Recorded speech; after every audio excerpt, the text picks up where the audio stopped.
Pemirsa, tahukah Anda Indonesia memiliki 6 istana presiden yang tersebar di Pulau Jawa dan Bali? Antara lain Istana Merdeka di Jakarta, Istana Bogor, Istana Cipanas, dan Istana Tampak Siring di Bali. Istana kepresidenan itu digunakan sebagai tempat resmi kediaman presiden, juga sebagai tempat presiden menggerakkan roda pemerintahan, atau menjadi tempat beristirahat tamu-tamu negara.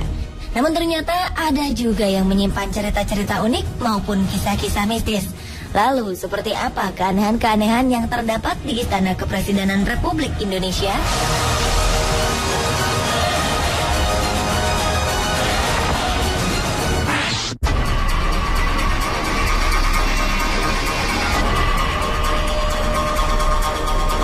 Demi penghematan uang negara, dahulu Presiden Gus Dur memutuskan tinggal di Istana Merdeka. Meski demikian, bukan berarti keluarga Gus Dur betah. Mereka mengaku banyak diganggu makhluk halus di istana peninggalan zaman kolonial itu. Putri Gus Dur, Yeni Wahid, pernah mengaku di akun Twitternya bahwa istana yang ia tinggali sangat tidak nyaman dan seram suasananya. Bahkan sang adik Inayah Wahid sering diganggu oleh makhluk halus. Kejadian menyeramkan ternyata tidak hanya dialami keluarga Gus Dur. Sejumlah pegawai istana juga kerap mengalaminya. Bahkan saking takutnya, untuk membersihkan lantai 4 dan 5 di Wisma Negara saja tidak ada yang berani, karena takut dengan penunggu di sana yang tidak kasat mata. Menurut ajudan Gus Dur saat itu, yaitu Munib Huda Muhammad, Presiden Indonesia kelima itu tidak menggunakan cara-cara mistis untuk mengusir keangkeran istana, melainkan dengan cara yang logis.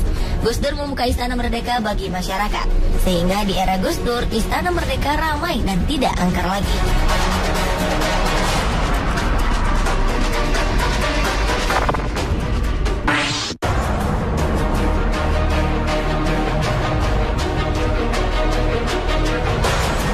Istana Merdeka merupakan tempat resmi kediaman dan kantor Presiden Indonesia yang terletak satu kompleks dengan Istana Negara dan Binagraha, yaitu terletak di Jalan Merdeka Selatan, Jakarta. Istana dengan luas sekitar 2.400 meter persegi ini dibangun pada masa pemerintahan Gubernur Jenderal J.W. Van Lansberg pada 1873. Tercatat setelah Presiden pertama Indonesia, Soekarno, barulah Presiden keempat Abdurrahman Wahid alias Gus Dur yang memilih tinggal di istana.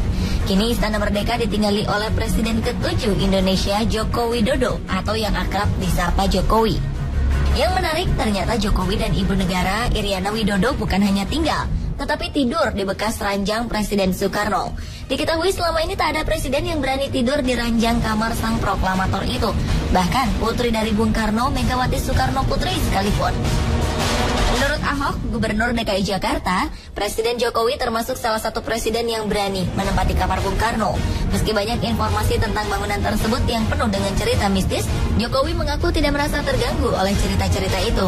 Ia malah merasa nyaman, sebab ia juga pernah tinggal di gedung tua saat ia menjabat sebagai wali kota Solo.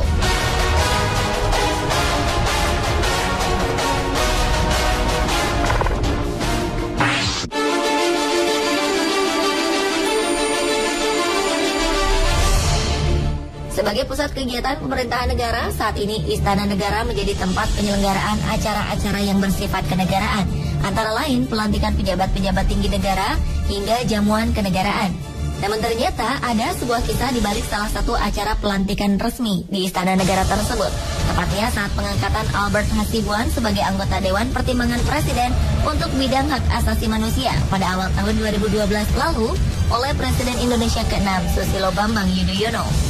Usai pelantikan, meja marmer yang dipakai sebagai tempat penandatanganan tiba-tiba pecah dan hancur berkeping-keping seperti habis dipukul dengan benda keras.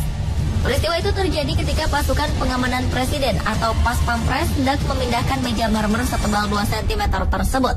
Walau sempat terkejut, acara pelantikan tak terganggu sama sekali. Diketahui alas marmer tersebut terlepas dari meja besi kerangkanya.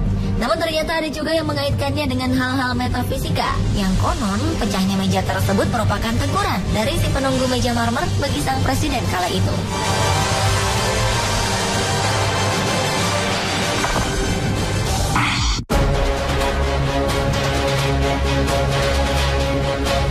Pemirsa, Rabu 22 Oktober 2014, Presiden Joko Widodo menggelar jumpa pers perdana sejak dilantik pada 20 Oktober lalu di halaman Istana Kepresidenan. Ada yang menarik dalam jumpa pers tersebut. Lokasi yang dipilih sebagai tempat jumpa pers juga tak biasa. yakni di bawah pohon Ki Hujan, nama sebuah pohon jenis trem besi besar yang ditanam di belakang Istana Merdeka. Pohon Ki Hujan ini seperti menjadi saksi bisu atas segala yang terjadi di kompleks kepresidenan itu. Di antaranya saat SBY pernah menerima penyerang kesebelasan nasional Prancis, Zinedine Zidane.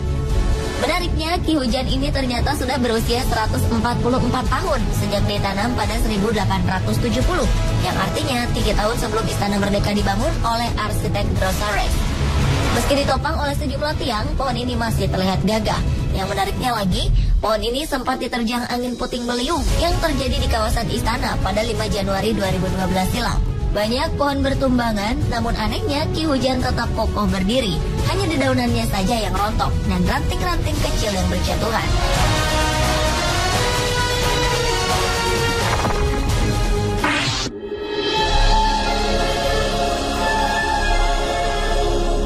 Istana Bogor merupakan salah satu dari 6 istana Presiden Republik Indonesia yang mempunyai keunikan tersendiri dikarenakan aspek historis, kebudayaan, dan faunanya.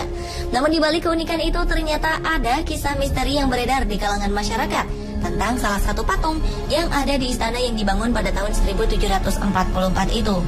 Konon beredar kisah tentang seorang peserta pendaftaran yang berkunjung ke Istana Bogor dan melakukan hal usil ke salah satu patung perunggu berwujud wanita tanpa busana. Dengan sengaja ia meletakkan bulu-bulu wol, rontokan dari karpet di bagian terlarang tersebut. Esok hari ia terkejut karena bulu-bulu serupa ada di kantung celananya. Dan ketika makan, ia pun tersedak tanpa sebab, namun yang keluar dari tenggorokannya adalah bulu-bulu karpet tersebut.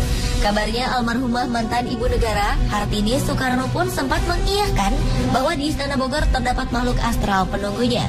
Konon, ia pernah melihat seorang tamu yang tak kasat mata saat memasuki ruangan presiden di istana tersebut.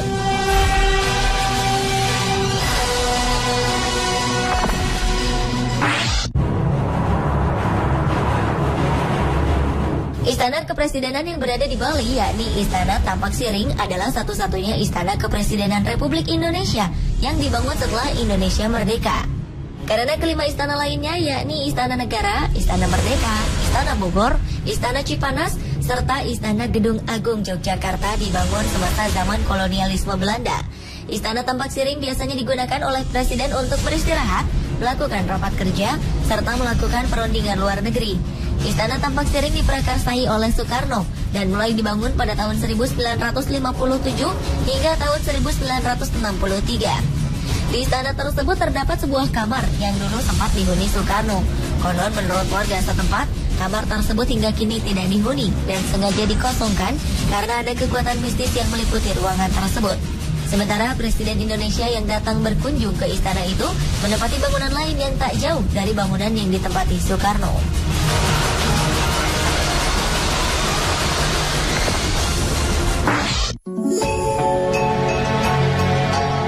Istana Gedung Agung merupakan salah satu dari 6 istana kepresidenan Republik Indonesia.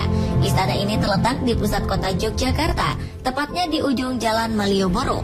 Gedung yang dibangun oleh seorang arsitek A. Payen ini pernah menjadi saksi sejarah ketika Bung Karno berkantor di sana saat Yogyakarta menjadi ibu kota baru Republik Indonesia. Karena merupakan bangunan tua, banyak rumor beredar mengenai kisah mistis di balik bangunan bergaya Eropa itu. Kabarnya di istana tersebut sempat terjadi gangguan-gangguan makhluk gaib. Maka dari itu seorang paranormal pernah dimintai tolong oleh Pas Pampres. Menurutnya, hal yang dianggap mengganggu tersebut berasal dari kekuatan kitab Stambul yang sering berpindah-pindah secara misterius di sekitar istana. Kabarnya di Istana Gedung Agung yang bernama Loji Kebon itu kerap terdengar suara prajurit baris berbaris, walau tak ada yang sedang melakukan baris berbaris.